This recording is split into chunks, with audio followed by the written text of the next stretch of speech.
Welcome and happy President's Day, Family Day, whatever statutory holiday it might be. I'm not sure, Lee, if it's a stat holiday for you, but I appreciate both of these gentlemen joining me here on the channel today.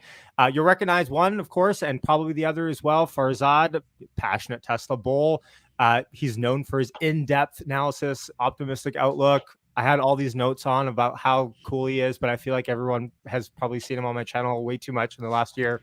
Too nice. You know, and he'll be arguing our Tesla bull side. We have Lee Tesla Economist, also a friend of the show. Lee's been on, but it's actually probably been far too long since the last time he's been on. He joins us for a lot of earnings calls on the channel. Well-respected member of the Tesla community. More recently turned a little bit more down on the short to intermediate, maybe even long-term. I don't want to put words in his mouth. Outlook on the company, where batteries might be, the car company, FSD. And I think this, and by the way, everyone, let me know if my audio is coming in clear in the chat. And I see a bunch of you popping in.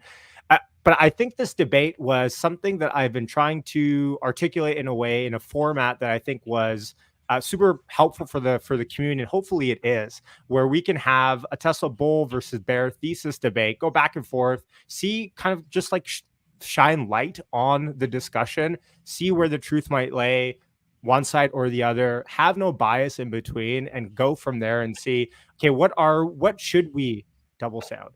Someone saying my. Okay, we're good. Okay. And just shine light on the community, shine light on both sides of the argument, and kind of go from there. But first and foremost, Farzad, Lee, thank you both for joining me today. Thank you for having me. Awesome. Thanks. Why don't we start with you, Farzad? Here, hold on. I got my cool little banners today, by the way. I hope everyone appreciates them. Oh my God, it highlights and everything. I want both of you guys, if possible, to go through just an intro of where your guys' headspace is at with Tesla, with the company, maybe with even with Elon.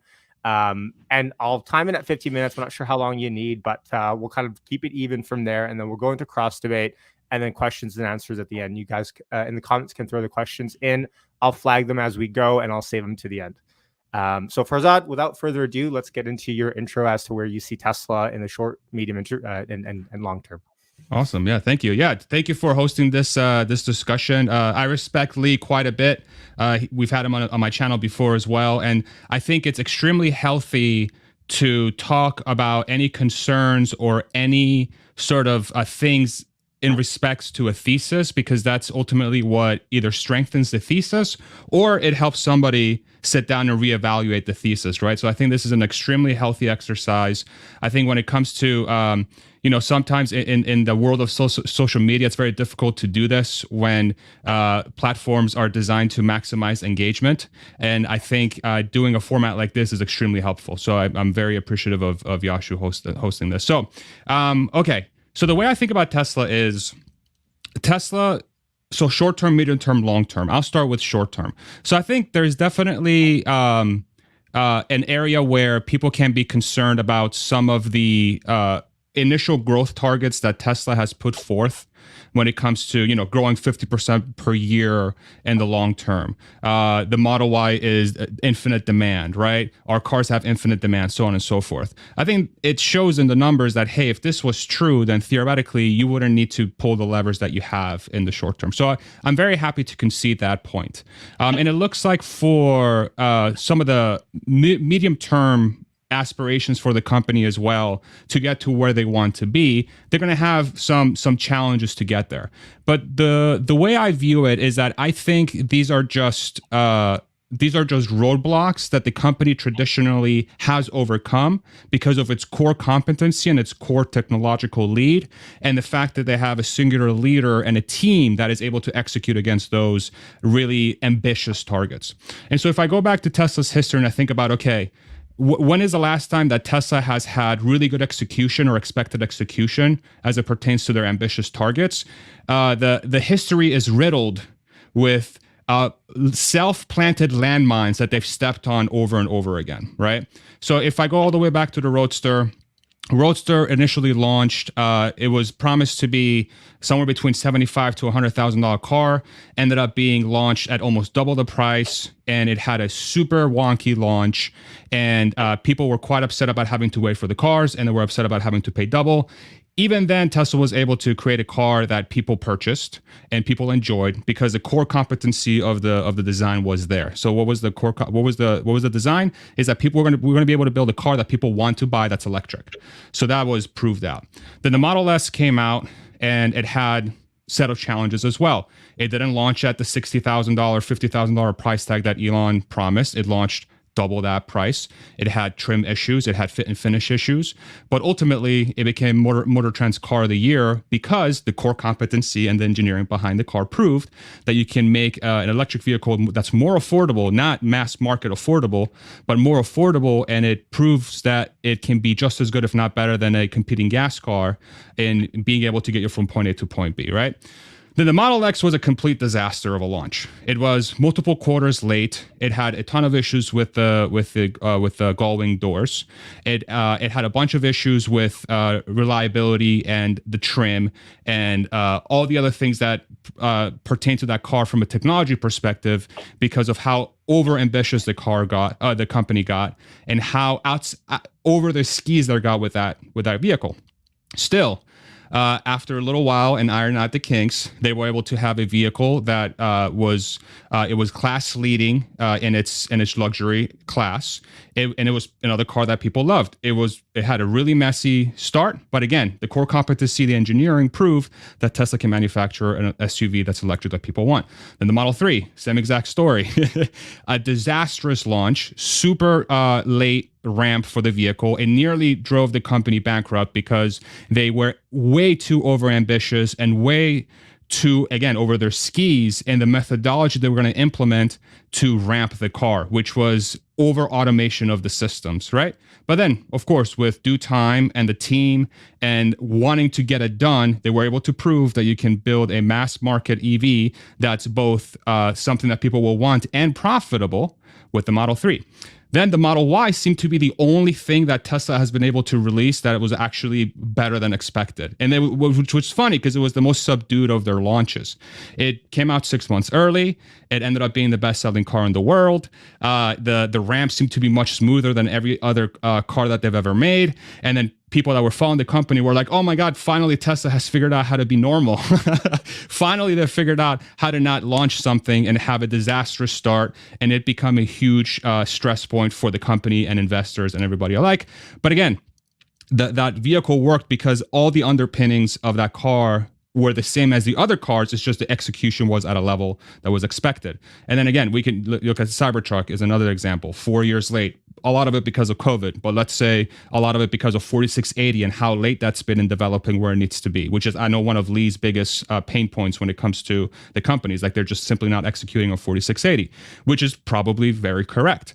However, if you look at the reviews the car's getting, seems to be very much positively reviewed by all major publications. Of course, Tesla fans love the car because they're Tesla fans, so we have to wait for a broader sample set to confirm that the car is actually one that's going to be loved by everybody.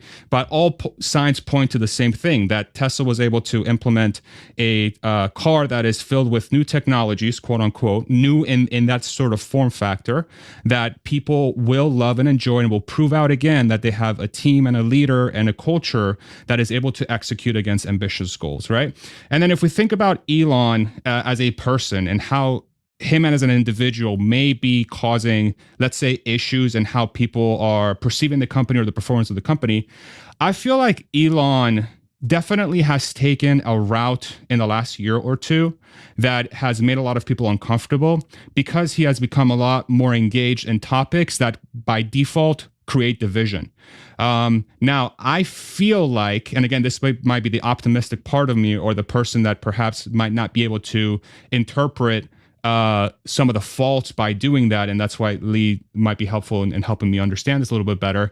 I still feel like that's within the let's say the mission statement of the company he purchased by purchasing it for $44 billion and having to sell Tesla stock to do it, to really empower people to be able to speak out against things that they feel are unfair. So in a way, I feel like it's part of that mission statement, but it's completely at odds with the mission statement of Tesla, which is, I think, much more unifying, whereas the X sort of mission statement of let's make sure free speech is there for everybody, by default is controversial.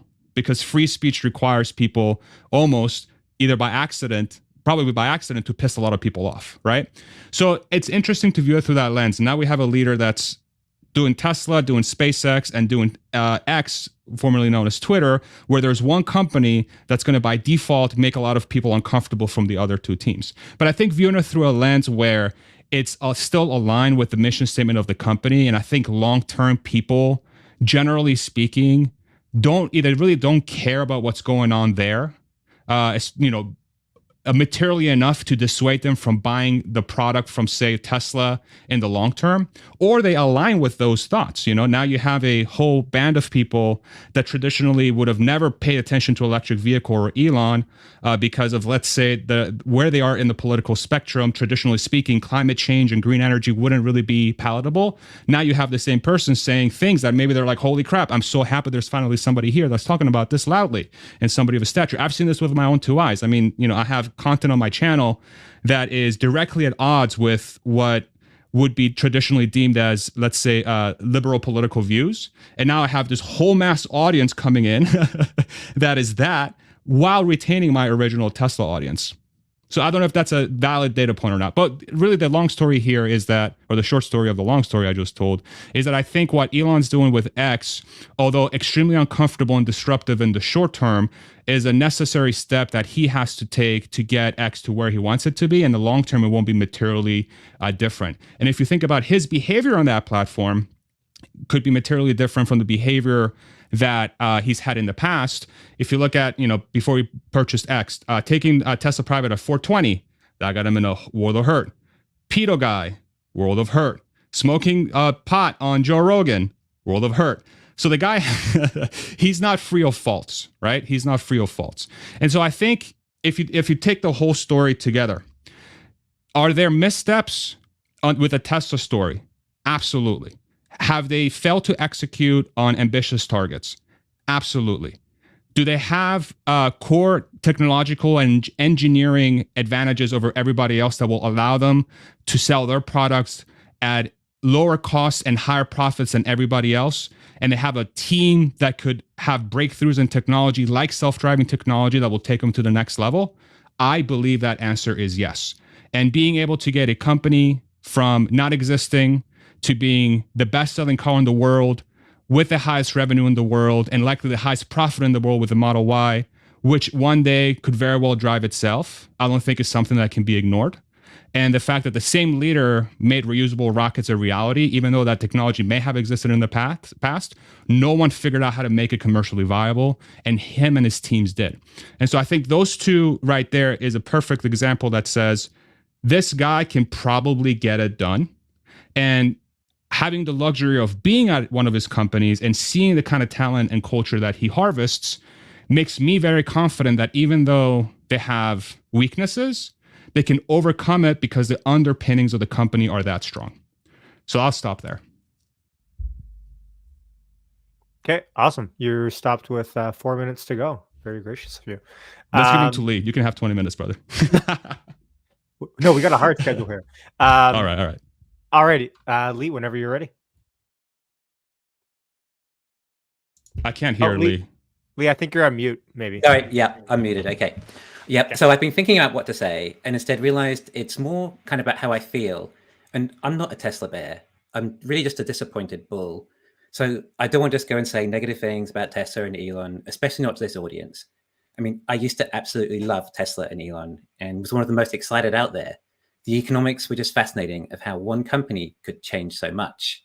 And I love the fact that Tesla offered decentralized energy and transport, literally giving power to the people. It felt like there was no time to waste. Tesla wanted to combat climate change and remove us from the dependency on fossil fuels, something that is inevitable eventually. So why not now? In the space of around 3 years, Tesla built 4 huge factories, and that was just for 2 models, although mostly just for one. There could be close to 2 million units a year capacity just for that one. And we were told Tesla would make a vehicle in every segment. But before that, we had a low-cost Tesla to look forward to as well. A Tesla for just $25,000, about half the price the lowest cost Teslas were at the time. And if demand was this high for more expensive models, then it would be unfathomable for one at this price. It was all moving so fast. EVs were clearly the future, and demand for Teslas was so high, we saw very long waiting lists and massive price hikes. We understood why. The product was phenomenal. They drive so well, such great features, and far less hassle than an ICE car. It was so exciting, accompanied with a stock price sharing equal exuberance. But lately, I haven't been feeling that same energy from Tesla. Now, I'm not saying I'm smarter than Elon or how to run Tesla better, and obviously we don't have all the information. I just find it strange how the company is not moving as fast anymore, and I simply don't understand why. If demand is so high for energy and cars, then why aren't we building more factories or ramping the existing or ordering more batteries? The 20 million a year target feels almost ridiculous to believe at this stage, judging by recent progress and future development. Mexico likely won't start building cars until 2026 and may not hit volume production until 2027, by which time Tesla's run rate might be around 3 million vehicles a year, almost 1/7 of the 20 million target, with just 3 years remaining. That's just vehicle production side. Of course, these vehicles need batteries. Now, if I've been anything, it has been consistent about what I thought was important with Tesla, the batteries. 100 gigawatt hours by 2022, 3 terawatt hours a year by 2030. These were the targets we were given solely for Tesla's in-house 4680 cells. Currently, we're at around 5 gigawatt hours, with plans to expand by increasing lines, but no real sign of the lines moving faster or more efficient. This is what I look at, not just what the future might look like. I want to see how it can get there. Then the specs of the 4680 Model Y, barely saving any weight, yet offering significantly lower range. And I realized that this separates me somewhat from a lot of the community. Many seem to think that Tesla would just find a way. And I'm wrong to be disappointed about the current progress, or simply impatient. I need to be looking at this investment more than 10 years out. It looked like Tesla was going to be this high-producing, very profitable EV company, and with virtually infinite demand, like we were told. It feels like a lot of the Tesla community are not concerned about the rate at which Tesla's batteries are progressing, and they're far more excited with FSD. And that too is outstanding. It's incredible what it can do. However, to get to actual level 5 autonomy may still be a big jump. We've been hearing for years and years that it will be solved, but here we are with still no idea of when.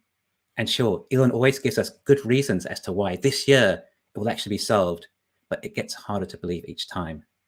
I used to refer to FSD as a lottery ticket, as the potential of the cars and the batteries were more than enough. Even if Tesla got to 5 million cars a year, the numbers looked good enough to be invested. And I've been expressing my concerns to the community in order to work out what am I missing and why everyone else still has so much conviction and is excited. And I think the answer is that they truly are willing to wait more than 10 years or even 30, some of them are saying. Meanwhile, other stocks are performing exceptionally well, many at all-time highs that we missed out being in Tesla. So perhaps that's just it for me. Perhaps my timelines aren't the same as others. I don't want to have to wait 10 more years in the hope of a 10 times return. I don't need that kind of return. I'm happy enough just to double or triple my investment. I was excited to hold Tesla until 2030, whilst we're seeing such rapid progress happening, but now that appears to have slowed down. It simply doesn't feel like the same investment it once was. And it's highly possible we're just in between various sides of the business. But I don't understand why we had $30 billion in cash and are not investing in more factories. This is priced as a growth company with relatively little growth in plan and no guidance even given for the year. Elon telling us that this is about as many Elon telling us that it's about getting as many Teslas out on the road as possible, even selling them at a loss if necessary, but then delaying factories. Energy had some hope last year too, but didn't seem to ramp any more from the start of the year to the end of the year, with Lathrop still not close to capacity, despite we hear there's an abundance of LFP cells in China these days, and solar making very little progress, despite Elon telling us it is the future of energy. I try and analyze the company to increase my conviction, but I am struggling these days. I get it. If you believe and are patient enough, then it will work out. It looks like the future, and people invest on their expectations of the future. And I'm not here to tell anyone that it won't happen, because obviously I don't know either. And you look at what has happened to companies in the past, like Amazon. You had to hold 10 years from the dot-com bubble to get back to the all-time high. And then it increased 30 times from there. And plenty of people have been critical about Tesla through the whole way and have been so wrong. There's no denying that Tesla achieved status as the best-selling car in the world. Obviously, that is an impressive milestone. And then there's Elon, who just doesn't seem to have the same passion for Tesla like he once did. I mean, do you remember how excited he used to be on events like Battery Day? I don't feel the same energy from him now, and he talks about Tesla much less frequently and seems more concerned with X.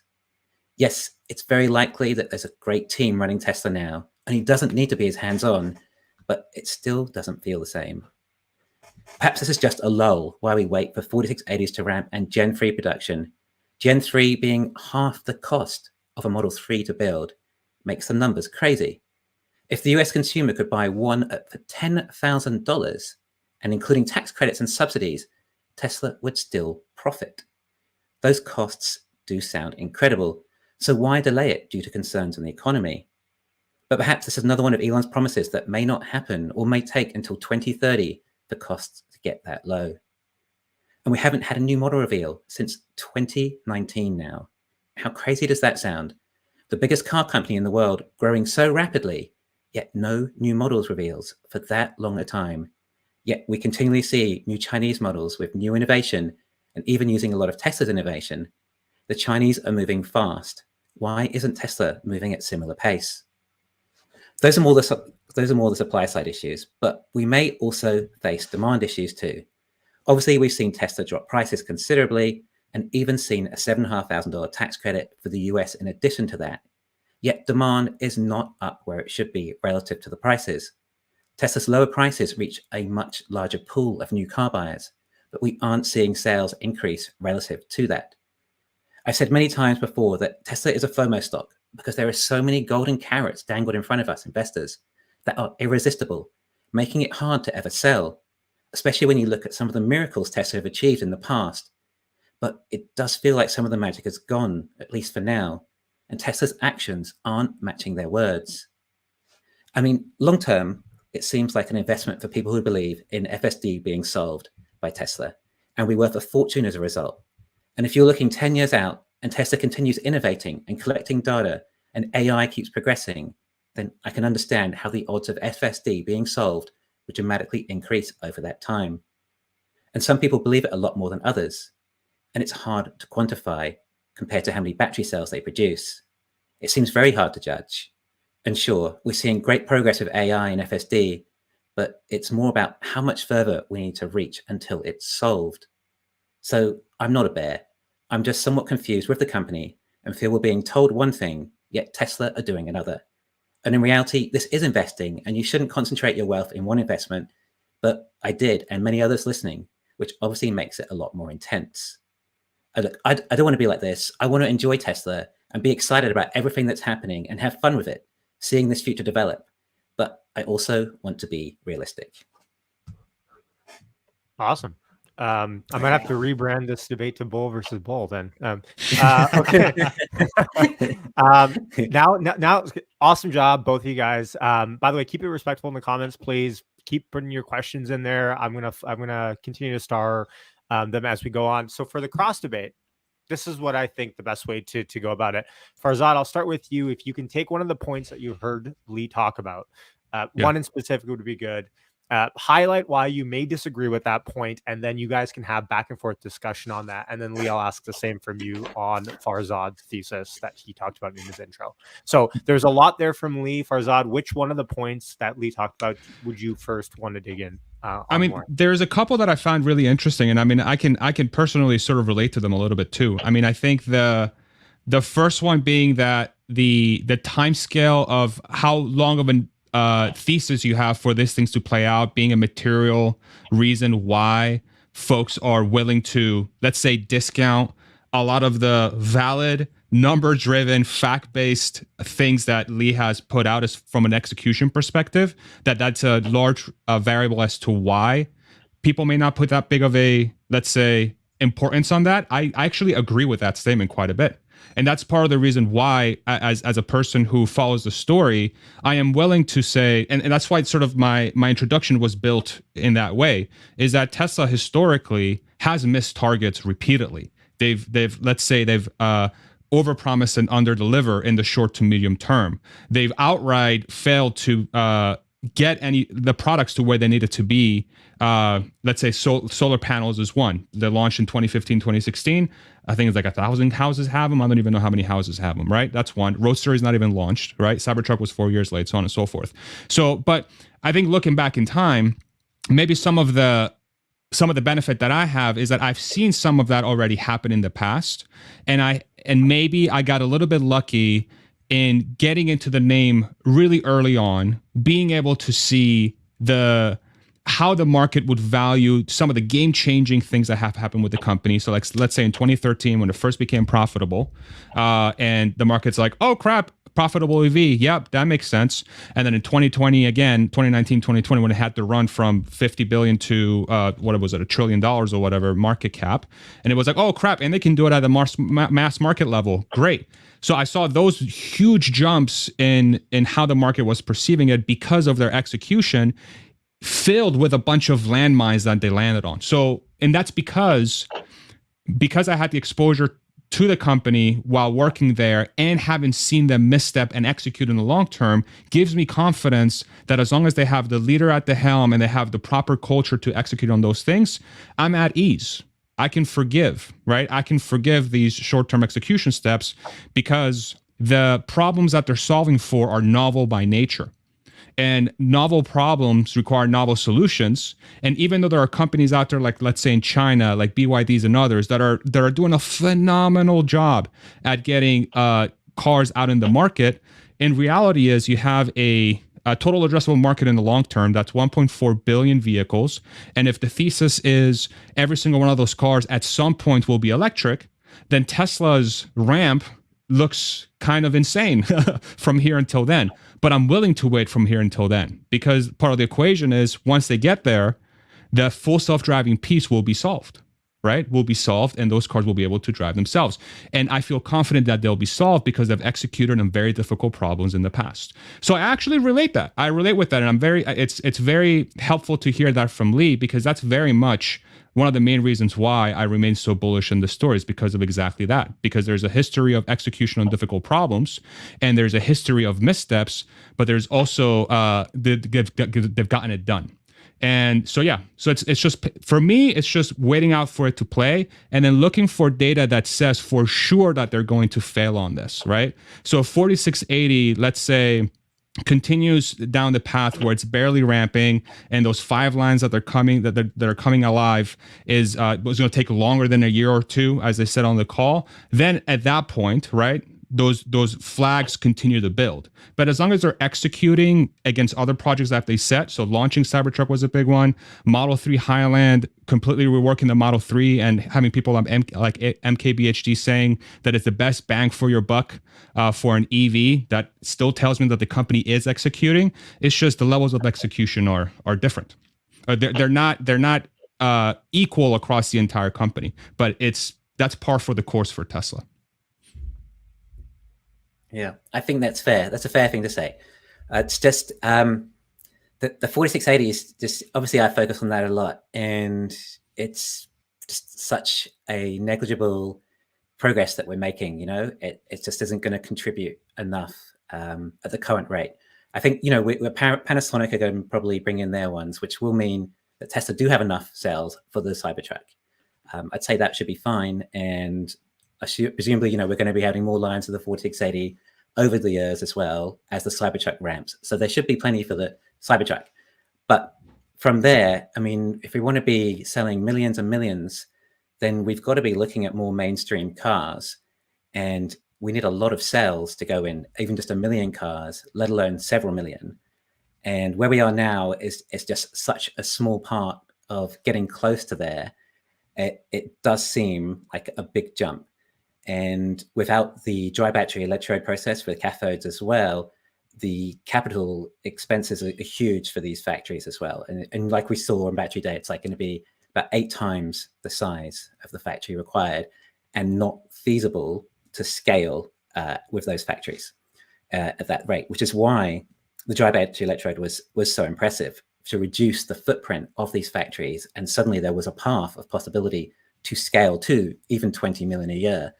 It's just, we've been waiting for quite some time, and we just aren't really seeing the magic, the tipping point of it actually ramping properly, not just linear, adding more lines, but actually seeing these lines go faster in the same space.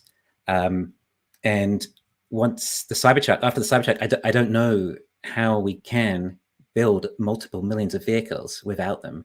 There's LFP cells, and we probably could get enough for another couple of million a year, easily enough over time. But there was still the disadvantages of LFP and the great advantages that 4680s offered us. And there was this so exciting about the fact we could have all these high range vehicles as well at a lower cost battery than LFP in the first place, and produced so quickly in such small space. And I was really excited about 4680s. I thought it was the complete game changer of everything. It made energy could be cheaper as well, and we could have our cheaper energy storage in our houses, and then the whole auto bidder system of how that could all work together. And it just blew my mind. It's like, wow, this is just going to be such an incredible infrastructure, and we can drive our own cars and charge them, and solar, and we're not dependent on anything. We just completely don't need the grid or anything like that. So but it's just haven't seen the progress. I just can't get excited about it because it's just happening so slowly, and there hasn't been any kind of magic happen in the process yet. Got it. So just to say it back to make sure I understand. So it's not necessarily that the company hasn't identified the right technologies to get there. Is the execution against those technologies that has you concerned? Is that a correct way of summarizing that? The progress of them, but I mean, if that technology is possible, a lot of people say that the dry process won't be possible as well. So we don't know. Like, we haven't seen the magic happen yet, essentially. But yeah. I guess they got all the right people in the right place doing the right things to try and make it happen as much as possible. And presumably, it's, on a lab scale, it's happening. But when you start to mass produce it on a higher scale, things just go different. What are some of the justifications that people give that say that technology is not possible? These are like some advanced battery people. I can't really get beyond my level of knowledge, really. Yeah, sure. But I think the way some people describe it is it's like the Teflon of batteries. Kind of like that. It's just hard to stick something on that's dry. And in such large scale, it's tough. But it also, at the same time, if we wanted this EV future that we were told about, you have to scale the batteries some way, and the older techniques, they weren't going to work, especially if you're talking about 20 million vehicles a year. This was the only way. And it looked like once it's solved, it was just going to be rinse and repeat, and just build more of these factories, 100 gigawatt hour factories here and there. And it will add up. And every time you've got a 100 gigawatt hour factory, it's like 2 million cars, EVs, just enough cells for them. And then that lower cost as well, saving perhaps $3,000 to $5,000 per vehicle on the battery. That made all the difference to just get under that cost there. Then you're below parity with internal combustion, which obviously is a big stepping point as well. So yeah, I mean, I've been watching the batteries for so long and keep my eye on them. It's been disappointing, really, and had so much excitement for them. And Elon seemed so excited on battery day, and the structural battery pack, it was so clever, and it's so axiomatic. And now it's just, it didn't seem to work like we hoped and were promised. Yeah, I think what's interesting there is that it really highlights just how important it is for Tesla to execute on batteries long term, because literally every product that they sell hinges on those batteries. Everything they do, right? I mean, it's literally it's the blood. Like, if you don't have the blood, you die. It's as simple as that. I think the way I look at that, and I think this might be like maybe a not properly tested thesis. The way I look at that is that for them to have those goals out there, and for them to really get to fulfill the mission of getting as many EVs out there as possible, getting the battery technology figured out is such a giant piece of the puzzle that for me I would be shocked if they're not able to solve for that technology at some point in the near future. And so what I use to come to that conclusion is we've had the same level of, let's say, skepticism or doubt that the company would be able to fulfill those core technological breakthroughs to be able to make it commercially viable. And so again, I use the example of a profitable electric vehicle was impossible back in 2012, 2013. That was done. A reusable rocket is impossible. That was done, and it's freaking everywhere now. A mass market EV, you can't do it profitably. The batteries, the technology is not there. That was proven false. You can't have the car actually sell more than a few 100,000 units because no one's going to want them. That was proven false, right? So you have a lot of these different variables that a lot of people have doubted. And of course, it is a technological piece that is esoteric by design, right? It's going to be tough for us to actually fully sit down here and be like, it's definitely not going to happen, or it's definitely going to happen.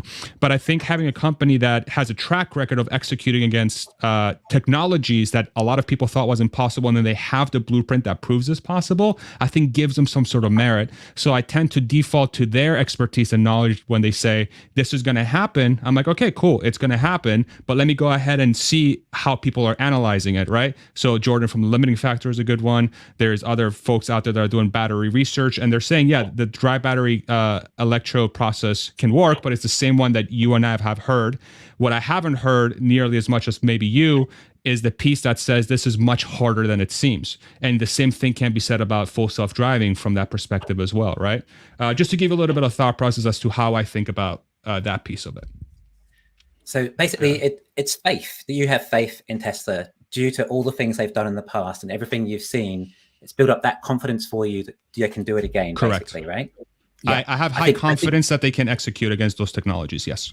Yeah, and I think that's a lot of it. Like, and again, like you say, the same with FSD, and I think that's the investment. Like, you have to have faith and confidence in Elon and Tesla being able to achieve all these.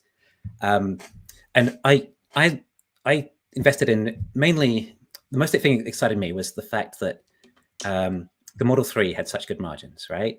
And we saw the operating margins and the OPEX and how low the OPEX was. And it was quite simple. All you needed to do was just make more Model 3s and it was going to be really profitable. It was just the numbers, they were there, you know, you could see all that happening. And then let alone adding a Model Y onto it and more models, you know, those margins just said it all. And then obviously the decreasing costs we expected to come as well. But I just can't quantify it so much with the batteries, and I don't know enough about the progress that they can make and how it's done. And no one ever seems to ask more information about it on any earnings call or anything. They never say like, oh, can you tell us more about how far you are of the dry battery electrode process and what problems you're having and why it's taking so long? No one ever seems to care about these things either. So we don't find out and we don't get told much about it. So it's just like, these are just the numbers that there are. And I don't know how enough really. I guess I need to have more faith and belief. In other words, it's struggling a bit now. Yeah, I want to say you need to have the faith. I mean, you approach it the way that makes you comfortable, right? I think from my standpoint, I put a lot of, for me, I put a lot of value on previous execution on very difficult problems to solve, which is a signal to me that says that they have a culture and talent that is able to execute against things which other companies have failed to execute against. How many times in history have we seen, the perfect example is the EV1 with GM. That was a car that was clearly a hit with people, but they chose not to do it because of multiple different factors. But this company has created a unique set of variables of culture and talent to be able to execute against those kinds of things. So it's like, for me, it's like, there is data there that is not necessarily that I can't put down on an Excel spreadsheet and be able to model out why this is important. Maybe it's a little bit less scientific, but I still feel like it's quite valuable. one question I had when you were talking about, you were able to sit down and look at the car, and you could, you say more Model 3s out the door, less costs, better profits. It was a simple math example, right? But would you have been able to do that unless you had a sample size from Tesla that told you those were the numbers? Like, would you have been able to do that, like, let's say in 2013 or 2014? Like, because it's a novel solution, right? So how like, is that a fair question to ask? Like, did you have to wait for Tesla to give you the numbers for you to be able to say this actually worked? Yeah, I mean, you could just see that was just something that you could see, is what I meant. Yes. I had faith in Tesla before then. I thought EVs were the future of transportation. I thought it was just better on paper in every way. And then Tesla made these fabulous cars that actually had a sufficient amount of range, and that was an incredible breakthrough. Even the first Roadster, it was like, wow, that much range on an EV, that's actually practical. It can be used, and obviously it's really cool. It just seems like a better way to propel a car. So that was what the faith I had in, and just seeing how well the Model S was even selling, and compared to like a BMW 7 Series and things, it just seems that popular, and it was going to do well. And then the fact that they just had to release more cars that are affordable eventually, then the numbers are going to add up. Yeah, got it. Yeah, I mean, I think by design, I may have said this a little bit earlier, by design, I think the technologies that Tesla's getting into, because they are novel they're novel. No one has solved for a dry battery electrode at scale before. Prior to them, making the Model S and Model 3, no one had solved for a profitable electric vehicle at scale before. So they're almost like, they're almost a leading indicator when it comes to like, hey, this works now, And I think that's what makes the company so interesting. But by default, if they put out a target and they say this is possible and then don't hit it, then you're like, okay, well, you're just spreading a bunch of BS. Like, this is not true. Like, you said you were going to do this, you're not doing it. But maybe for me, I am naturally attracted to stories and companies that are game breaking by design, where maybe I'm not necessarily looking for the numbers to make sense on paper yet, but instead I'm looking for a unique combination of culture, leadership, technology, sort of that combination that then yields that first set of numbers that land on someone's, on their earnings report, and people are like, holy crap, this just happened. That is weird. And that for sure, and I think you hit the nail on the head, for sure requires a level of trust, faith, and execution, faith in the execution that they're going to get there. And maybe, I think at the core of it, that's why I might be a lot more comfortable with the current situation that we're in now. Because again, like I said before, I've kind of seen it before. It's just, history doesn't repeat, but it rhymes. And that's kind of how I feel in this moment. Okay, so for the sake of keeping it equal, Lee, I'm going to toss the ball over to you. And by the way, people say in the comments that I have two lazy eyes. No, I'm reading the chat, and the camera angle does not do me any justice. Okay, Lee, I'm going to throw the ball in your court to poke hole at Farzad's keep it up in the beginning, rather than Farzad just bombarding you with questions, Lee. Okay, so why do you think that Tesla have taken so long to not reveal another car since 2019 then? Yeah, no, that's a great question. I think the next car that they're going to be building on, which is going to be the compact car, is all the points that we're getting, clues on. I think by default, if they reveal that car too early, and I would love to be challenged on this, if they reveal that car too early, the amount of demand it's going to generate, it's going to create an environment where it's going to have completely unacceptable wait times for a portion of the population that I don't think has much tolerance for that, right? So you think about Model S, Model X, to an extent, the 3 and the Y and the Cybertruck. These are still, I would say, well-to-do people cars. They're not like, super rich or anything like that. The Model Y sort of sits in the average selling price in the US, maybe slightly below. And that's why it's able to reach, best-selling car in the world. But it's still not like, it still doesn't go to the person who needs to commute to work or needs to carpool with somebody, or somebody that can only afford a used car, or somebody, that won't buy anything more than a $15,000 used car. That is where most people are.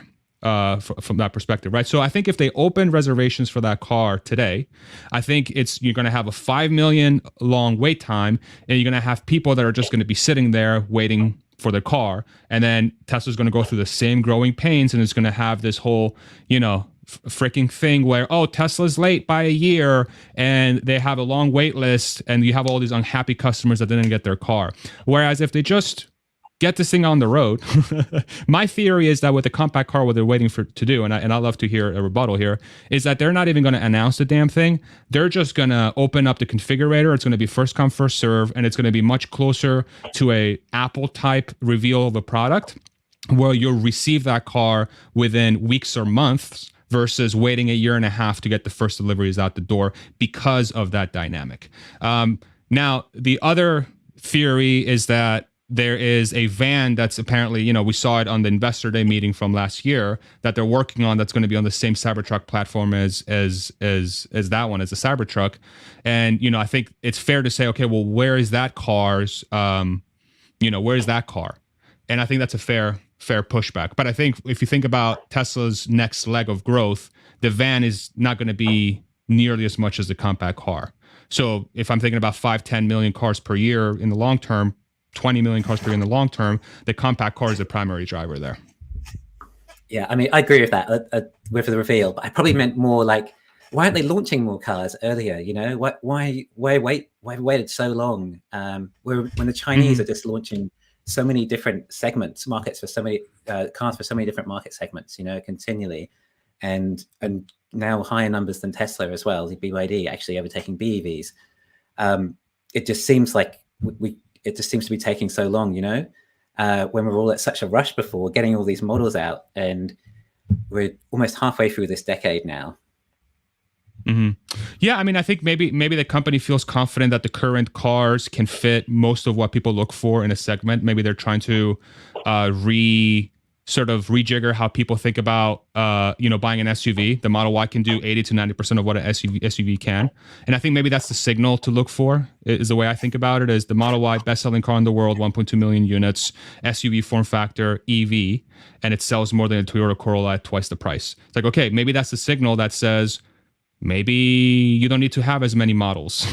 Maybe you just need to say, okay, just get a car out there that kind of does most of what that segment can do, and then just limit the number of models you can get out there to limit, complexity. You only make one car out of the line, and then you maximize the units out of the line. You don't add these little, trim changes and, slight changes on the chassis. Like if I take the BMW 5 Series, for example, I think, all the 5 Series and the X5, I think, are on the same platform, which is similar to the 3 and the Y, but then you have these little variations of the X5 and the 5 Series where it you have 20 different trims on the same body. Of course, that increases complexity, and maybe that's to Tesla's detriment long term potentially. But I think because the market is so small, and because we're still, if you think about the total number of cars on the road, we're still early innings.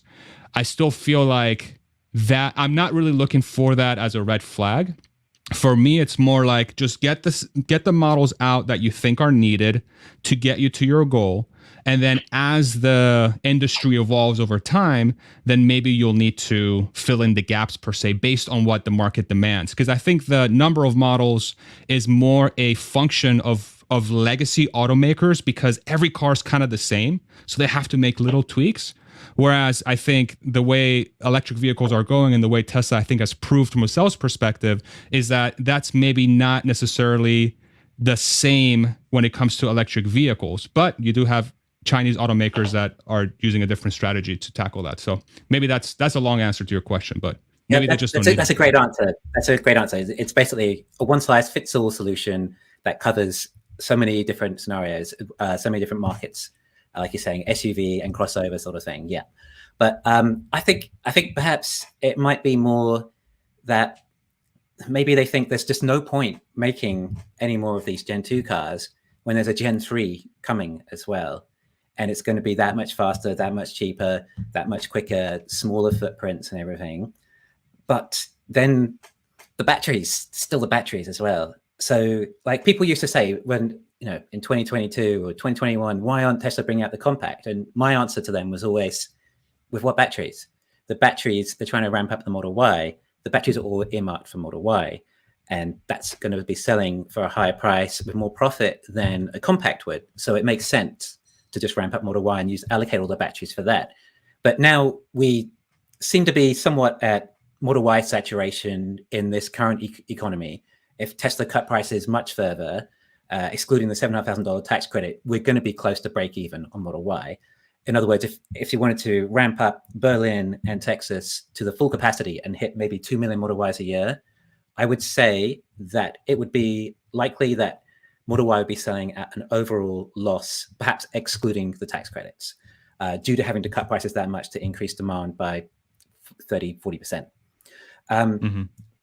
So that's okay. That's what the Model Y market is now. And with the current Model Y, and if it has full self-driving and all these other things, and the new facelift is probably going to look absolutely incredible. I think the Model 3 Highland looks amazing, and I might even buy the performance version when that finally comes out and we find out what that is. But the new Model Y will look good too.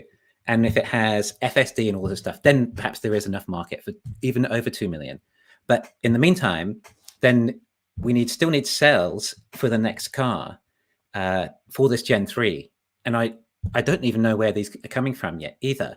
And Mexico being delayed and now supposed to start in July, I believe, was the latest news we had. It should be ready for production perhaps 2026, some people think. So we don't need the cells necessarily until then, but we still need them eventually, and in a big number if we're going to be having 1 million or so of these cars a year. So I don't know if it's all dependent on 4680s for that, or if we're going to have LFP. And if we need LFP, then we still need some huge factories to build them. I mean, batteries just tell a lot of the story of how much Tesla can grow.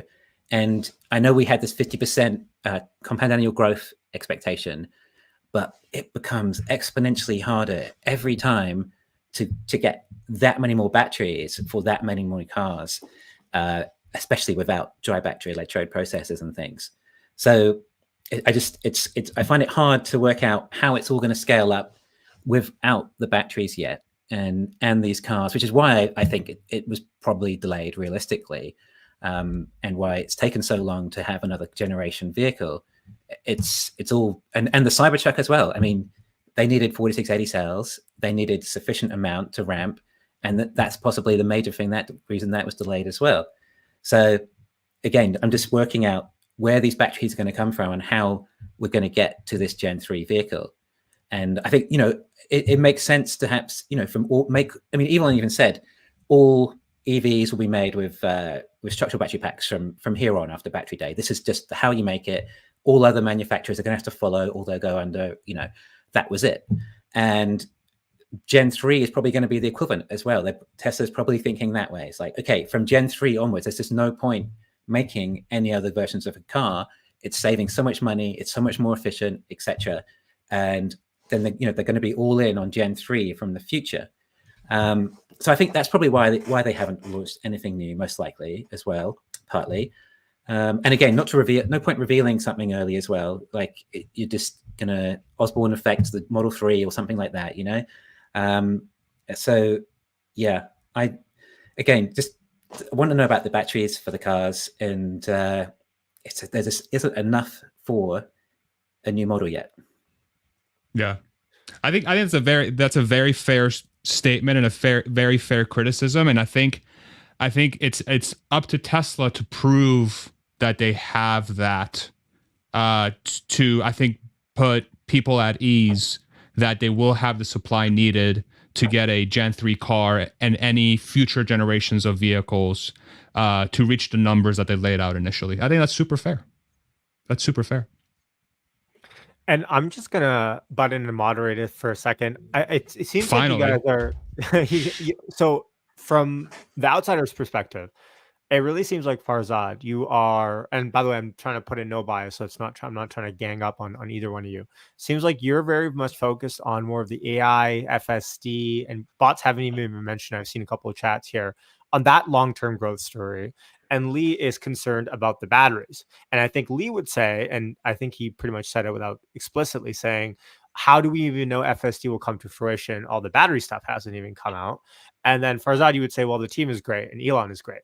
Can you guys both talk about that? And Lee, maybe we'll start with you first on that aspect of it, because if Farzad said FSD is the big leverage point, or AI is, let's just say AI is the big leverage point for Tesla earnings in the long-term future. And Lee, I think you would probably disagree with that a little bit, or at least say, prove it to me. So Lee, why don't you lead us off on that topic a little bit more? Okay. Well, Elon wants Tesla to be an AI robotics company, not a car company, not a car energy company. It's AI robotics. That's the word. So FSD is obviously the major point of that. And now FSD 12 moving over to neural net and AI only, and hardly any lines of code, but it's AI. So he's gone with the whole AI movement with now FSD and Tesla, because we have FSD AI. And I mean, I watched the videos of FSD, and it's incredible, and the progress seems to be impressive too. But it's more, and people, I think it's more about not how far we're coming, but how far we have left to go. And no one seems to be able to measure how much further we've got to go for FSD. It's like, oh, look, we were doing this, we're twice as good now with this version. It's like, but how much further until it's solved? And people would just say, oh, it's just a matter of collecting more data and a faster computer power and a more advanced AI. It's all going to happen. That's what's moving. It's going to get faster and faster. But like, I think the way I've managed to think of a way of measuring how much further we have to go for FSD. So in order to be a human driver, solved as good as a human driver, what is the thing they do? We probably drive about, average driver maybe drives about 700 times a year, back and forth work and whatever. And I don't know how often they probably crash. I don't know, once every 10 years, perhaps they might be in a crash, maybe less. But let's say every 5,000 drives. So to be as safe as a human, then the FSD would therefore have to drive consecutively 5,000 times without it crashing or having an intervention of saving a crash to be of that level. And just from surveys I've done, I would say that we're probably at around three consecutive drives on some good in some good areas. Some people, many people have said I've never had one without an intervention and stuff as well still. So to get an average, I'm not sure what that would be, but let's just say 3. And if we want to get to 5,000, then we need to be over 1,000 times better than that. Was what I was thinking. Obviously it's incredible that it can drive without being with an intervention and do all this stuff. But for the level that we want, to be able to just watch YouTube while you're being driven, or no steering wheel, no pedals, then that's the only way I've come up with a measurement of where we need to get to, rather than how far we're actually coming. And that does seem like a big jump. Yeah, I really appreciate your approach of trying to put down a measure to figure out how we get there. And I think that this again speaks to the fact that Tesla has a sort of a knack to tackle problems that are novel by nature. So it becomes very difficult for us to predict how we get from here to now, right? And we can use sort of previous examples of technological breakthroughs that have happened that are not related to artificial intelligence. Like one that comes to mind is like, okay, computers will never beat a grandmaster in chess. Then like a year later, Kasparov got beat, and a bunch of other examples that we can use for technology. Internet kind of came out of nowhere, right? People are like, oh, it's a series of nets. And then you have freaking Amazon and Google and Apple, and all of a sudden our entire economy is transformed because of this technology that the public's like, what the hell just happened, right? And that's what happens with novel technological advancements. I think one of the things, the way I think about why I'm confident that FSD will come to fruition is that first, I have firsthand experience with the software. I was lucky enough to have this software when I was working at the company, and I saw it early days, and I've seen it make its progression from then and now. And so I've seen it be transformed from a software suite that was basically unusable to a software suite that now my wife, who was hesitant about the technology, uses it on her own in the same car. And it took about 6 years to get there, right? Now, does this mean she can close her eyes and let the car drive her? God, no. Not in its current form, right? But the rate of progression that we've gone through for that to actually happen is pretty incredible. So the question becomes, how much longer, right? How much longer? I think the novel solution that Tesla is going after with the AI piece, where they're offloading the work to actually get the system to drive the world's roads away from a human and giving it to a computer system that has historically proven to be orders of magnitude better at solving narrow problems than a human, seems and feels like the correct approach. And the question becomes, do you have the right hardware suite to ingest the data you need to make the decisions? And do you have a good enough decision-making tree with either your AI brain that you've built at headquarters and whatever methods you're using to collect the data to generate that the output, which is the car driving itself? If the answer is no, then Tesla has invested about 6 to 7 years of its time and effort barking up the wrong tree this whole time, which to me feels like probably one of the biggest misses in the history of business. So boy, would that be a black eye if that were to be the case. On the flip side, if Tesla has it right, then now you have a system that can be uploaded to cars that have hardware from 4 years ago, 5, 6 years ago, even 4 years ago, that can now achieve level 4 and level 5, right? And you think about those two, like those are the two outcomes. That's where we are today with FSD, right? If they miss, the biggest blunder in business history, arguably. If they win, they have a massively scalable self-driving solution that is 1/6 to 1/10 of the cost of, say, a Waymo, with no mapping data required, okay? That basically enables them to fill the roads with self-driving vehicles. And so for me, it's like doing an equation between those two things. Again, because the outcome is novel. The solution, the problem they're trying to solve is novel. Nobody has solved for self-driving with 8 cameras and a computer and an AI brain. Waymo has solved it with $250,000 of equipment or $150,000 on equipment on a car and mapping the data, and it works great. Like what Waymo has achieved is mind-blowingly good, but it's not scalable. So Tesla's approach solves for the scale. It's just by default requires a lot less hardware so that it can actually scale. So, and for me, so I take those two things. I see the rate of improvement and where it's come for the last 4 years. And then I think about the fact that they've been going up this tree for the last 6 years, 8 years. And for them to admit that they're wrong would cause a pretty severe backlash. And the improvement is still happening. And the new approach that they figured out how to leverage AI to process the data appears to be the correct one, especially with some of the early signs we're seeing coming out of, I know Omar and other ones have tried it. Believe them or not believe them. Elon had the live stream on X as well. People can say believe it or not believe it. But I've personally spoken to folks that have V12, and it seems promising. I'm going to hold judgment until I get behind the wheel and pedal of the car. But again, it falls within the bucket of novel problem. Seems like they have the right team, the right solutions. I've seen the rate of improvement, and the alternative is the biggest black eye in business history. So seems like they're going to get it. Yeah, fair enough. But I mean, it just seems so hard. And you look at AI Day, and it's just like such a painful thing that these guys have to do to try and solve. Like, I can't even imagine it. But even just trying to get it to park itself in a car park or out of a car park, it's mind-blowing of just how complex it is. And smart summon and things like that we're still waiting on.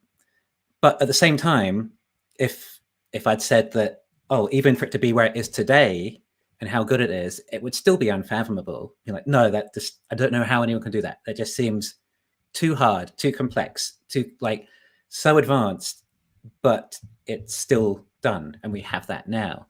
So I don't know if it's going to be exponentially harder again and again to get all the rare cases that affect it and all these edge cases and things, or if it's going to be exponentially easier as AI improves and computers get faster, and we collect more and more data, and there's more Teslas on the road generating more data.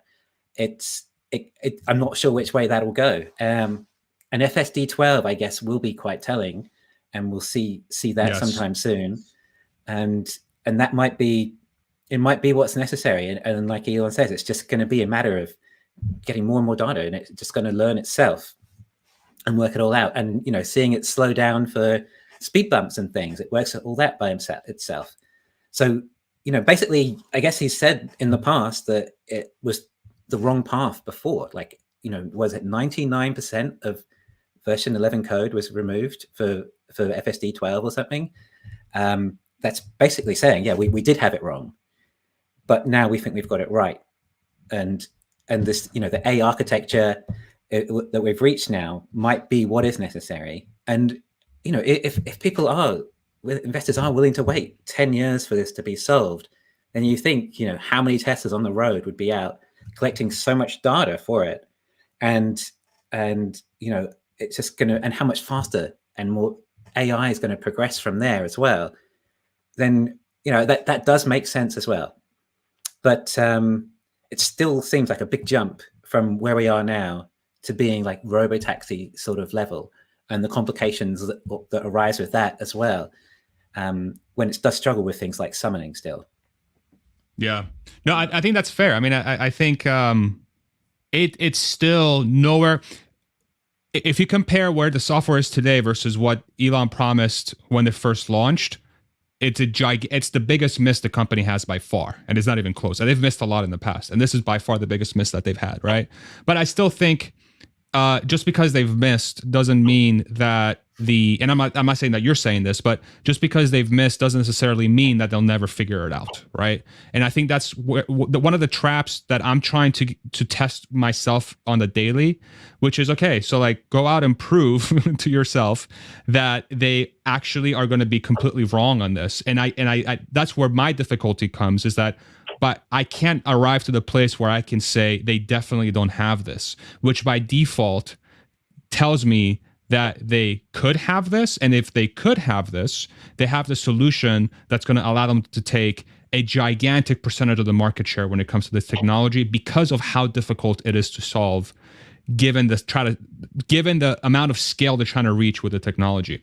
And I'll use an adjacent example too, as to, maybe this is like not even a valid way of thinking about it, but why I have hope that why I have confidence, we'll use hope. Why I have hope that Tesla will solve this with artificial intelligence with V12 is, so I've started using this software called 11 Labs. Are you familiar with 11 Labs, Lee? Have you heard of it? No? So 11 Labs is a AI tool that takes your voice and it makes an AI model of your voice with your inflections, with your accents. Yeah. So this thing is sick. It's absolutely sick. And so what I did, I wanted to try an experiment. I'm like, okay, when I sit down and I read from a script, number one, I'm not the biggest fan of my own voice. And number two, I feel very robotic when I read it. So I'm like, I wonder if there's an AI tool out there where I can load up my voice of me just doing my live streams and then pass my script through it and have it read it better than I could. And I've done a series of like 4 or 5 different videos where it's a faceless video, it's B-roll, and and it's a mixture of my voice and my AI voice. And I've asked the crowd to guess which one's AI and which one's real, and they got it wrong every time.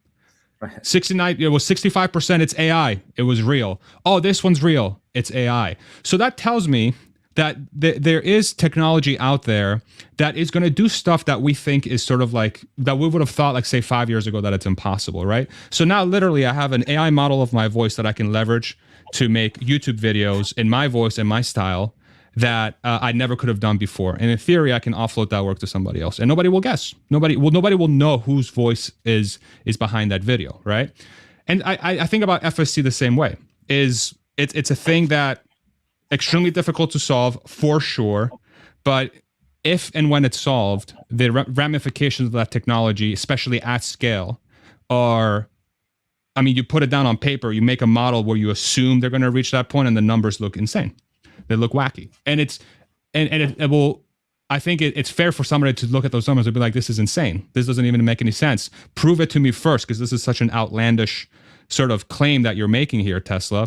But then again, I fall back on, well, they have a history of, as Elon has coined, making the impossible merely late, right? But I've seen it with my own two eyes. I've seen it there when I was working at the company, facing challenges that we're all looking at each other like, how the hell are we going to get out of this? And then we get out of it. We figure it out. We suffer a lot of pain and anguish through it, but we figure it out. And I feel like that's the culture of the company. Yeah, and these AI improvements we're seeing, like you were talking about how they could beat chess players now. But and then there was Google Go, how Google could beat Go as well. Nuts. Suddenly over a year. So it just took like that 1 year, and suddenly it was that much better. And like, have you seen Sora, this video creation AI stuff? Yeah. And like, have you seen how amazing those are? Just in this the difference from what was a year ago. Like that's actually kind of scary, that level. And AI can just jump like that in a year. And perhaps that could happen with FSD, Are you big on robotaxis as part of the model, the future model in Tesla? Yeah, for sure. Yeah, I think because I believe Tesla will solve for this, and they have what I believe is a tough to overcome advantage from a scale perspective because of how they've decided to approach the hardware solution, which is 8 cameras in a computer, which is a fraction of, like, let's say a competitor like Waymo solves. I think by default that gives them such an insane advantage versus everybody else that you almost have to put it into the model because it's so game changing. And I think that also gives way to the bot, because if Tesla figured out how to make a 3D object in the physical world navigate safely, basically a road missile, they figured out how to make a road missile get from point A to point B without killing itself or anybody else, then to me it seems like they're probably going to figure out how to get a robot to move around and do helpful tasks.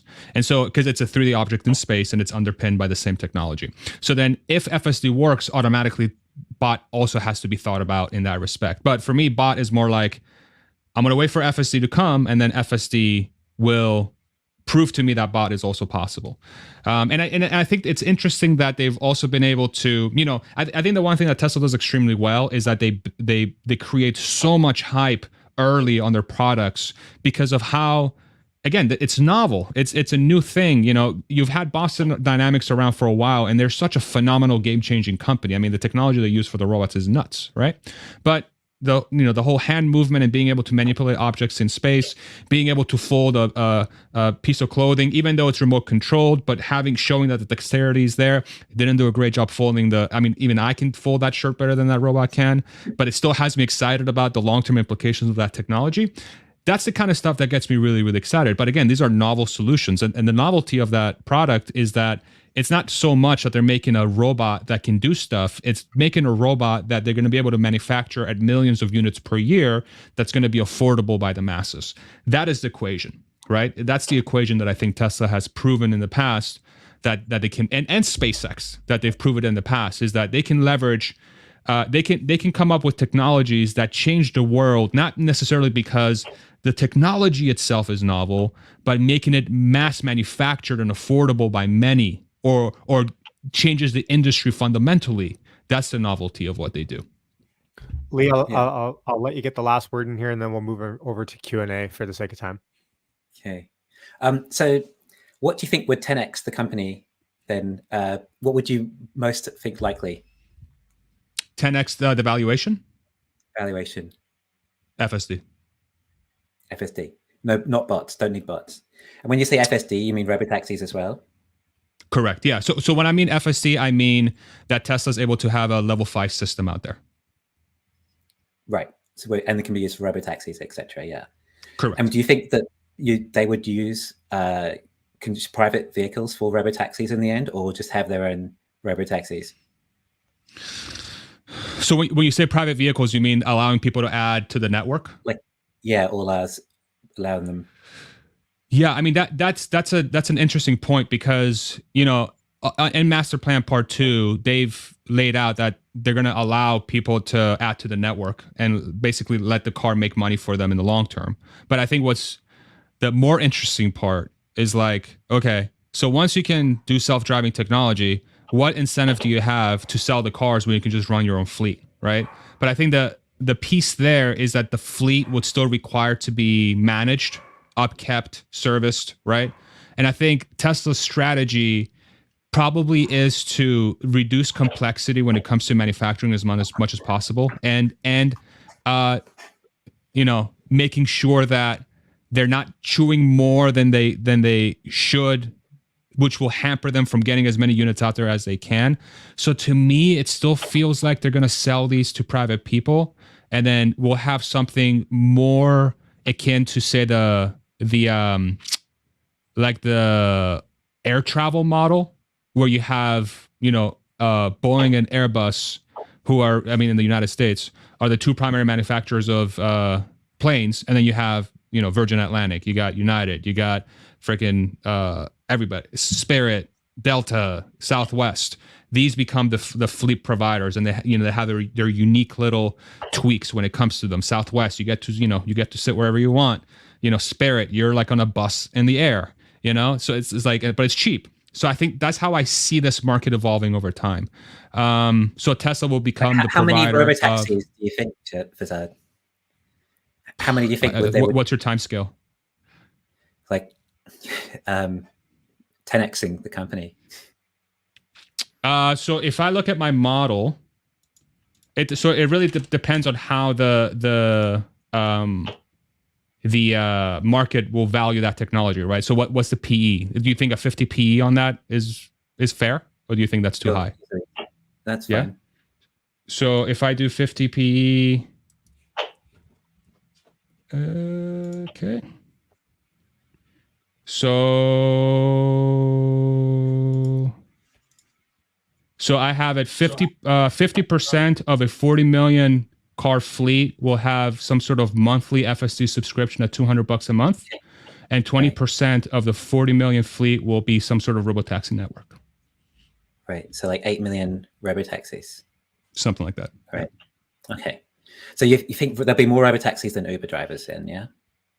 Oh yeah. I think the economics of having a car that drives itself, when you remove the driver from the equation, which is by far the largest piece of the puzzle, automatically you have a advantage, right? Because then you can basically set the price of the market at that point. Right. Yeah. Okay. Lowest cost form of transport. Yep.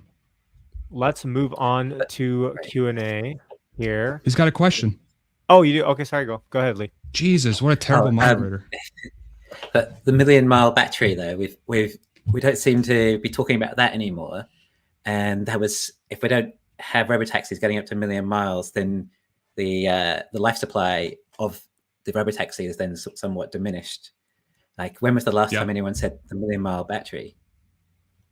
Yeah, I think that's a very fair question. I think that's where, again, if I go back to how I think about the story, I am confident that the company will execute against what's needed to achieve their long-term goal of having robotaxis that make sense financially, that will allow them to reach, say, a 10x valuation long-term. And I think that 1,000,000-mile battery will get solved en route to that outcome.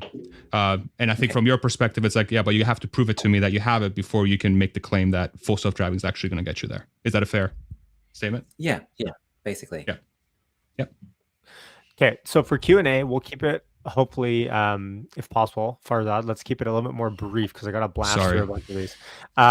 Okay, so first, I just want to acknowledge super chat, all love, from Sean. Thank you, Sean, for super chat. I think your other question, Sean, is probably a little bit more applicable, so I'm going to jump to that. And we didn't even talk about energy, it feels like, today.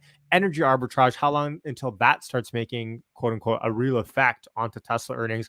Brief thoughts. Let's start with you, Farzad, first on Tesla energy. Yeah, I think for me, again, I view it through a long-term lens. I'm much more interested on FSD, and energy arbitrage is not something that I pay much close attention to. Okay. Yeah, I kind of thought energy would be doing more now. There wasn't really any ramping at all last year. We had this Lathrop factory that looked exciting, and a lot of us had done numbers and thought that when that's ramped, it could see $8 to $10 billion extra gross profit a year, including subsidies and things. But we didn't get close to that. It's still only at about 30% capacity and is producing the same yield it was from Q1 as Q4. In fact, slightly less in Q4 even. And I used to be really excited about AutoBidder and thinking like how that would work and how it just solves a lot of the issues with supply and demand for energy. How if someone has a full battery and someone is empty, then they just, it's arbitrage. Basically, they're buying and selling all the energy for demand and supply met perfectly. So yeah, but we don't hear much about AutoBidder anymore either. We definitely don't hear anything much about solar and deploying more solar or any big missions on that. So yeah, it feels like energy is kind of taking a bit of a back seat. But we have the new Megapack factory in Shanghai coming as well. But I don't know what capacity. There might just be like another 10 gigawatt hours a year instead of 40, like the capacity of the factory. So it has been a bit disappointing, really, because a lot of us did think that energy was going to ramp finally next year, and it didn't really do what we wanted, let alone the whole AutoBidder sort of AI stuff behind that also seemed very exciting. We just no one even talks about that anymore. It's like it's all moved on to bots and FSD. It's just the most exciting thing now. Okay, and a good antecedent question to this by Timothy. And by the way, just leave a Q or a question a preface in the comments if you have any questions to ask, and I'll flag them as we go. I think I know your answer on this, Farzad, but do you believe auto will be a minuscule part of Tesla's valuation once bot and energy ramp? And I'll throw an FSD in here as well. Yeah, I mean, I think if Tesla's long-term aspirations around their software services, FSD, the bot, these are software-based solutions, which are going to have software-like margins. It's just they've melded the physical with the digital in that respect. Then, of course, I think by default it will be the largest driver of the valuation, and I think it's fair to ask the question to deliver on those. Ask the company to deliver on those before perhaps it can be formally realized in the market. And for somebody like me, I have high confidence that the company will execute on that software for it to get there. And so, yeah, I think by default, it has to be a majority of the valuation. Okay. Yeah, I mean, if bots ramp and become like labor, then there's no, you can't put a figure on it, really. It can just be anything. It's unfathomable, but whether they do or not is a different story. So yeah, bots obviously could be the highest out of anything. You're replacing a human. Humans are so valuable. You replace what it can do every year, and it can work almost 24 hours a day. Then you can't really put a price on it. It could be anything. But as it stands right now, do you think, in your guesstimation at this point in time, do you have confidence in that? I don't know about bots. Like I don't know how far they can come. It's too hard to say. I don't know really, but autos, if they scale up enough, they can be a huge business and could do enough for the current valuation alone, to be honest. Especially Right. if you're at 20 million. But 20 million, I don't believe will hit this decade. Okay, fair enough. A question from Anthony. When do each of you think Tesla FSD will, or if or when, I should preface, Tesla FSD will reach unsupervised level? Farzad, let's start with you. So I'm assuming this means something similar to a Waymo? Yes. Right? Okay. Okay. I think so. I think let's set the bar at something they can charge someone for. Sure. I mean, in 2020, I thought it was 2021. So I don't know if and I've famously made horrible predictions on this channel multiple times. You're welcome, everybody. I'll tell them one day. Yeah, well, one day. I mean, I'm generally optimistic, right? And again, I think version 12, the approach that version 12 is taken to solve for it unburdens a human from writing code to solve for every situation that a car would ever find itself in, and which makes Waymo's ability to solve for it that much more impressive. Yet where they had to sacrifice was a giant amount of hardware and mapped cities, which diminishes the scale dramatically. So do you just want me to go out on a limb? No. Show Yeah. Always. Okay. As many wrong predictions as possible. Yeah. January 2025. Okay. So you're 11 months from now. That's Can't wait to be wrong on that one again. I mean, that's typically a little bit more bearish than I'm used to from you. Okay, so Lee. Yeah, I guess if I got to go out and limb, perhaps January 2030. Okay, so that's. But I'm not sure what's required still. It could be like quantum small computing difference between him and I. Yeah, just a little bit. It could be like a quantum computing breakthrough or something, and then suddenly it's powerful enough and it's ready. You know, it's just so disruptive. Anything in the meantime that can change that path. Yeah. Okay, so good question here from Jason. Let's discuss this because I don't think we've discussed it enough. Discuss Elon's attention on Tesla. Is it a play for more shares? We know Elon has replied saying that he wants 25% control to be able to be more confident about, doing more AI plays within the company that is Tesla. Incorporation has moved over to the state of Texas now. Let's get your thoughts, Farzad, first on Elon's attention on Tesla. First of all, do you think it's gone down? Can we go first on this one? More? Bro, I've gone first in like the last two. What the heck? Well, I thought it's okay. Lee, just go first. Firstly, like one of the most bullish things I've heard on Tesla for a while was Elon still holding 20% share, or 20% of the company control. I thought it was less than that. So that's a good sign, I think. It shows that he's still in, which meant a lot, because I do feel like he doesn't give it the attention he used to. And, even the number of tweets, obviously relatively much lower about Tesla these days as well. He didn't even acknowledge the Model 3 Highland when it came out in China. You'd think that he would have at least mentioned that, or congratulate the team for doing it, or praise how nice the car is. So yeah, if he wants more shares, he probably does want more shares, and he believes in the company, and so, but I don't think he's maybe intentionally doing it for more shares. And it's more about, he's saying he wants the voting control rather than the ownership itself. So I don't know. Maybe he just wants more control, and he really just wants to control the AI side of it. So yeah, I don't think he's intentionally trying to get another bonus in that way.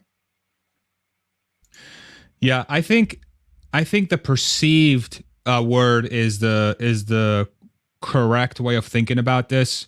But I mean, one can also say that, has his time shifted away from Tesla most likely and into X in the last year and a half? The answer is probably yes. But I think we also have, Walter's book that followed him, around his endeavors. And there is, proof that the guy is still very much involved with Tesla, but perhaps he is offloading some of the responsibilities to his team. For example, we're seeing a lot more of Lars and Franz and other people from the executive team that are becoming more and more prevalent as the front, as the face of the company. And that could be by design, or that could just be that Elon's like, yo, I got to focus on X until it gets to a good place. I'll be back in a bit. Can you hold down the fort for me? And I think, has this done this historically in the past? I think the answer is yes. If you think about the Model 3 ramp and how much attention he had to put in Tesla, and then sort of ignore SpaceX kind of during that time, that kind of happened too. And so I think people that followed SpaceX could have made an argument that, hey, we think Elon is not paying enough attention to SpaceX. But of course, SpaceX is not public, and it has a fraction of the fan base that Tesla has. So maybe it's not as big of as a black eye for him in that respect. But perhaps there just isn't much for him to do until 46As are ramped, Gen 3 solved, and FSD solved, That's a valid way of looking at it too. I tend to think that he's probably still quite involved in the development of the bot, in the development of the compact car, the manufacturing process, and the development of FSD. I think if we take, if you believe Elon when he says most of his time is spent on the solving for engineering problems, then one would think that would still be the case. And we have some hints of that in Walter's book. But I think it's fair to question. Yeah. Okay. So I'll end it on my question last. Actually, we just got a super chat. I should acknowledge this first. Christian, thanks for the super chat question. Will there be a share buyback in 2024? I guess yes or no. You guys can answer. I don't think likely. Yeah, I don't think so. $30 billion cash is awesome to have. I wouldn't want to get rid of it. I think a couple billion here and there wouldn't hurt anyone, but that's besides my point. I don't think anyone cares what I have to say. He's trying to save up cash to buy Disney. Yeah, I saw that comment.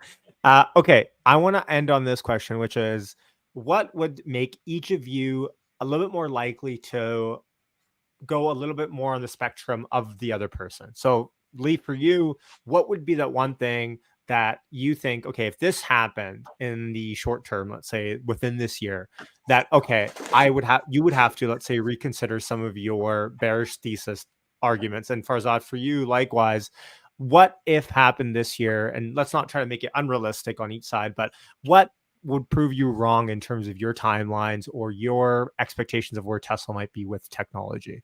Who wants to take this first? I don't want to pin it on someone. Okay. So, like I've been saying, it's like about having faith in Elon and Tesla and belief in what can happen. And Elon can project that belief in his energy and enthusiasm of the company, which we just haven't been seeing like we used to the same way. And to be honest, that would really be what would change me the most, just seeing Elon more focused on Tesla. And maybe he is, but he's not showing it as much, or I'm not feeling it as much anyway. And because that's what you need to believe that they can do it, because that seems to be the difference. Like I'm saying, how the batteries just aren't just at a negligible level that can't make any impact on anything really. But if you believe they can jump that much of a level, then you have to have that belief. And Elon's the one who can deliver that, to be honest. So seeing it coming from Elon would probably mean the most to me. Yeah, for me, I think the version 12 piece is a giant piece of the equation in 2024. I think if there isn't clear signs that they're very obviously on the track to solve self-driving in the next 12 to 24 months, that will make me question their technological prowess. I think if Cybertruck ends up being a product that fans or people that buy the product don't enjoy, that will make me question their execution. So it's more to do with FSD and their product portfolio. And the last one is if for some reason Elon doesn't get his package and he's like, you know what, I'm going to step down from Tesla. That would be a big, like, okay, well, you kind of need the dude there, because he's one of the big reasons why he has the talent that he has around him. It's because he is, I know a lot of people don't like the guy, but it's unquestionable that he's a magnet for top talent. And so if the magnet leaves, then I would be quite concerned. But I don't, to me, that's a fraction of a % chance of that happening, in my opinion. I really like both of your guys' answers, because they're almost there, because everything there is falsifiable by the end of the year. We can look back on this and be like, okay, well, did this happen this year? And that's not to say that I'm going to come back and clip you guys and try to ratio, but I'm just saying, like, I think it's good that we have objective standards sometimes, in a way where sometimes it's all wishy-washy and we don't really know how to objectively measure. And part of why I think both you guys were really great, and by the way, everyone in the comments is saying how good this chat was, is because I think we sometimes can skew on one side or the other, and then kind of bury our heads in the sand a little bit. And just because I think we want, like Lee said earlier, I think we all kind of want Teslas to succeed in the long term. The question is, will they, and how long would it take, and what bumps might be on the road. So I agree, and I do want to touch on each one of you guys with one more follow up. So, Lee, so Elon not being excited about Tesla, or not showing that he's interested in Tesla, plus or minus whatever that might mean. How do we go about? Because Elon is the straw that stirs the drink. I think Farzad pretty much said that. How do we go about, or what signals might we have from Elon other than just tweeting? Because I don't see Elon stopping his Twitter activity. I mean, he bought X. The more he tweets, the more money they make, because the more ads they can show. He has the incentive to really, ruffle feathers on Twitter, because it does help the business more or less. I don't see that stopping. Is there something that he can do in supplement to that, or is it that he has to stop those ruffling of feathers for you, that you think you would then say, okay, Elon's back on track at Tesla? Yeah, he's going to do what he wants, obviously, so there's no stopping that. But and obviously, like a lot of people are having issues with his political opinions, and it is affecting the Tesla brand in some ways. But I mean, that's just what we are stuck with now. Elon's going to be doing this, and then there's only going to be Tesla. There's not much to get away around that. So yeah, it would be. I think I'd want to see some more progress in the batteries, and Elon talking about where the batteries will come from. If it's that, you guys know that there's a 80 gigawatt hour CATL plant literally next door to Giga Shanghai. Do you guys know that? And it's basically vacant and not producing anything. And I've been watching this like from the ground up, watching this building come up. And I'm like, wow, there's 80 gigawatt hours a year of cells next door to Giga Shanghai. Like, I've been really excited about this, and there's nothing coming through from it. Like, where are the cells going to come from, and what are the plans on how to get there? Even if 4680s take too long, and another year goes by, and we're still only at 10 or 20 gigawatt hours a year capacity, then where? I want to hear, like, where all the plans are for the batteries to create the number of units we want to see in EVs. Let's say, Lee, that Elon continues the way he is today, and there's no real material change because Elon is going to Elon. But let's say Drew Baglino steps up and starts addressing more questions on Twitter or on earnings calls and alleviate some of the questions or concerns that you may have about battery tech or battery scaling, I should say. Does that satisfy or at least bring more confidence to you, or is it Elon specific? I just want to pinpoint if we all agree that it's I guess the two separate things, I think. Yeah, I think seeing batteries, like Drew talking about batteries or something, and seeing physical things of where they're coming from, seeing actual factories be built for them and everything, that's great. Physically, you can see tangible progress. And then Elon just being more enthusiastic about Tesla as well would be another catalyst for me. Yeah. Okay. And Farzad, how would you measure FSD version 12 getting better, other than just anecdotes or so and so thinks it's really good, or interventionless drives? Like, how do we try to objectify that a little bit more? Yeah, I mean, that's a great question. I think the hard data that proves that the system is doing more of the work than the human, right? So getting in the car and using it all the time, and ensuring that it doesn't have any safety critical situations, and then two, doing so in a manner that's comfortable.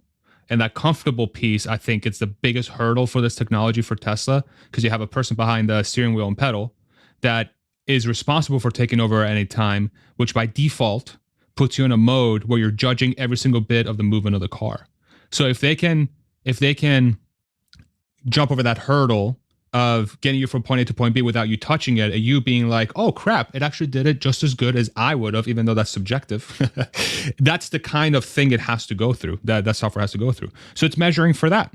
And then once we get there, and I feel like, okay, so this thing is doing it perfectly in a sense, and I've driven it, let's say 1,000 miles, and I haven't had to intervene once, then that is a material difference from where we've been so far. And now it's like, okay, can I find 100 or 10 million people that will give me a data set that's large enough that will prove that 1,000 miles, a million, or 10 million times, or whatever that is, so that we can get to the threshold that says the safety of this software is orders of magnitude better than a human, which appears to be the most important metric that the software has to achieve for it to be everywhere. And then the comfort piece is more about it actually being adopted for people to use it in their cars. Even though I think as a passenger, the comfort piece is a lower bar, because you're going to be on your phone.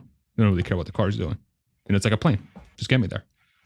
So I'm going to set a little bit of a objective proxy standard for at least for my scale. I think Tesla should have some sort of rollout plan that they talk about even loosely by the end of the year by that metric, because if they're going to come out with robotaxis, let's say at even a small scale, knowing where they're going to charge, who's going to manage the fleet, even if it's Tesla doing their own case study of it.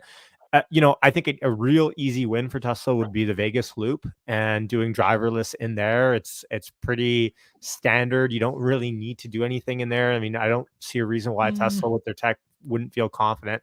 I mean, it's not like there's pedestrians running around in the loop, right? At least.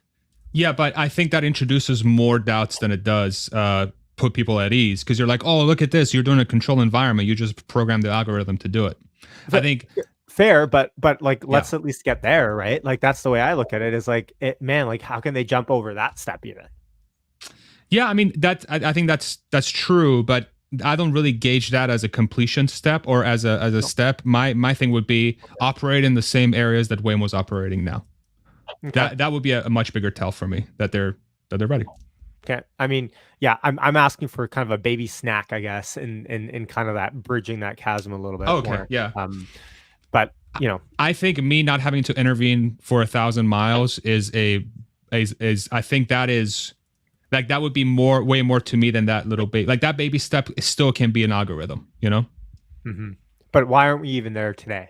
Right. If maybe the answer is bureaucracy or red tape. I don't know. That's a fair question. But why aren't we? Yeah. So, awesome. Well, how many miles would you say now, Farzad, that you would do without intervention? So right now it depends in what road setting I'm on, right? If I'm driving on a highway, so if I use my example that I did, the road trip that we did last year, we went from Pennsylvania to Texas. My interventions were to get the car from the parking lot to the charger and backing it up. So you can count that as an intervention. But if you're doing highway miles on FSD, I mean, I probably intervened like 5 or 6 times over 1,700 miles on the highway, and in the city, it's probably once every 50 miles or so, if I were to guess. For me, for my use case. Right. Right. Sure. My use case is very different from everybody else's. Right. Okay. Awesome. Well, I appreciate both you guys coming, bringing your thoughts to the table, laying it out, seeing each other's viewpoints, and I think it's super healthy that we were able to have this sort of discussion, because I think it's often easier, especially on Twitter, to just kind of be on one side or the other. So I want to thank you guys both for coming on, and hopefully we can do this again sometime soon. Sure. Yeah. Awesome. Absolutely. Thank you so much for having us. Yeah, any parting thoughts from you guys, and of course everyone go subscribe to their channels, links in the description and then in the title. Any parting thoughts as we sign off? It's going to be an exciting year, I guess. We'll see what happens. Yeah, no, I really want to thank Lee for bringing forward his approach. I think it truly just reinforces that execution is important, and I think a sort of a mixture of execution and identifying stories that are novel, like that is the holy grail. I think when it comes to this sort of exercise, and I'm very thankful for Lee for bringing his approach forward and teaching me a bunch of stuff. So thank you. And we kind of just agree, though, really, right? That it's all about believing enough and it's judging on past events on how much you believe and current progress. And I think that's what it comes down to. Agreed. Great discussion. All right, guys. Thank you. I'll sign off now. Thanks for everyone in the chat. I appreciate you guys tuning in. If you're watching on replay, let me know in the comments. Go to their channel, hit subscribe on that as well. And I'll catch you guys in the next one. Peace out. Thanks, guys. Bye, everybody.